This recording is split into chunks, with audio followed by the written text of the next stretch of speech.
नमस्कार, मैं अभिषेक श्रीवास्तव और आप देख रहे हैं लोकनाथ। आइए डालते हैं आज की खास खबर पर नजर। मध्य प्रदेश के गृह मंत्री नरोत्तम मिश्रा का बड़ा बयान सामने आया है। उन्होंने ऐलान किया है कि जल्द ही जबलपुर में और इसके बाद रीवा और रतलाम में डीएनए लैब का शुभारंभ किया जाएगा।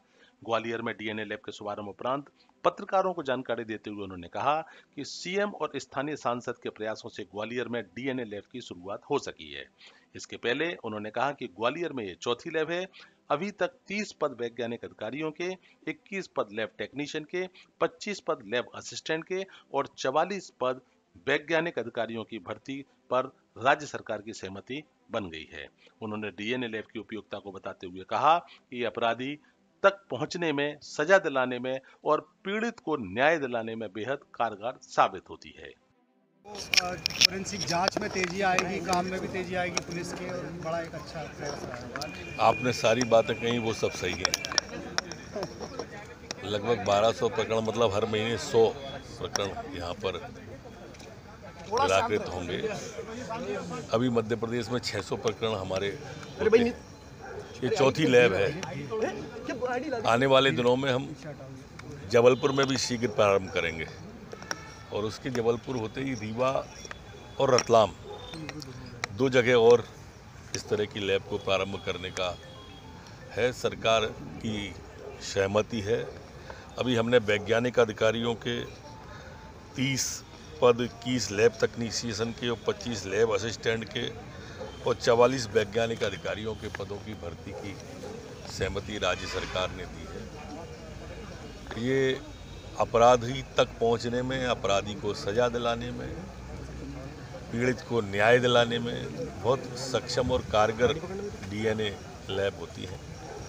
ग्वालियर में हमारे माननीय सांसद जी के प्रयासों से, हमारी सरकार, हमारे मुख्यमंत्री शिवराज सिंह जी, इन सब के प्रयासों से बहुत दिनों से अपेक्षित थी, जो आज प्रारंभ हुई है। बधाई। दादा, किस तरह की तैयारी है 2023 को लेकर? कांग्रेस दावा कर रही है कि राहुल गांधी की आंधी जो है वो केरल से लेकर कश्मीर तक चल रही है। मध्य प्रदेश में भी जो है बीजेपी अब उड़ जाएगी आंधी में। अभी वो परिणाम आए थे ना गुजरात के, कौन उड़ा था आपने देखा हुआ? 77 से 17 पे आए।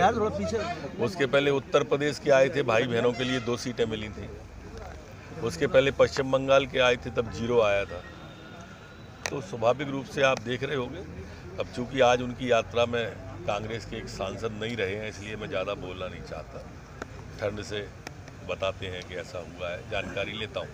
सर, करणी सेना को लेकर जो प्रोटेस्ट कर रहा था उसको लेकर किस तरह से अभी सरकार गंभीर है? क्योंकि जो शब्द वायरल हो रहे हैं, जो वीडियो सरकार पूरी तरह से गंभीर है और वायरल की वो भी आ गई है। माननीय मंत्री का पूरा इंटरव्यू भी आ गया है। 2023 के लिए क्षेत्रीय पार्टियां एक्टिव होने लगी हैं। समाजवादी पार्टी 14 अप्रैल जो है महू में जा रही है, वहाँ संकनात कर रही है 2023 की तैयारी। कहीं चले जाएं, जहाँ के हैं वहीं कुछ कहीं के नहीं रहे।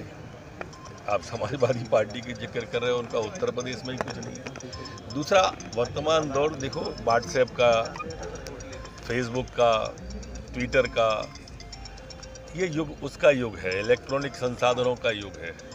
अब आप चुनाव पे आ जाओ और चुनाव पे आके कहने लगो कि हमें वोट दो, तो जब बहुत समझदार हो गई है जनता, सीधी जुड़ी हुई है। जनता जानती है कि आज भारतीय जनता पार्टी के पास वैश्विक नेतृत्व है और विश्व के अंदर भारत की ध्वजा पताका मोदी जी फहरा रहे हैं, भारतीय जनता पार्टी फहरा रही है।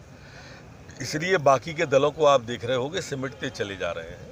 कमोबेश यही स्थिति मध्य प्रदेश के 2023 में रहने वाली है। ये 10 साल से नेता प्रतिपक्ष लोकसभा में नहीं बना पाए, आने वाले कल में ये मध्य प्रदेश में भी नेता प्रतिपक्ष नहीं बना पाएंगे। आप तय मान के चलना। 16 और 17 जनवरी को एक बड़ी राष्ट्रीय कार्यकारिणी की बैठक होने वाली है, आप खुद उसमें शामिल होंगे। किस तरह से पूरी तैयारी इसको लेकर है? राष्ट्रीय कार्य समिति के बारे में मैं एक बिंदु हूँ, सिंधु नहीं हूँ। तब किस तरह 2023 उनकी तैयारी के बारे में सवाल गलत जगह कर रहे हैं। ठीक है। माननीय ग्वालियर चंबल संभाग में निवेश सबसे कम आया है, इस पर आपका क्या कहना है? आज कितनी बड़ी सौगात मिली है ग्वालियर में अत्याधुनिक डीएनए आजकल अपराधी बहुत ही वैज्ञानिक तरीकों का उपयोग करते हैं, इसलिए पुलिस के लिए इन्वेस्टिगेशन के लिए बहुत जरूरी है कि इस तरह के आधुनिक साधन उनके पास उपलब्ध हों। और मेरी जानकारी के अनुसार पिछले दिनों पार्लियामेंट में हम लोगों ने संशोधन भी किया था कि जो डीएनए टेस्टिंग जो है इसको करने की अभी तक अनुमति नहीं थी, पार्लियामेंट ने अनुमति दी है।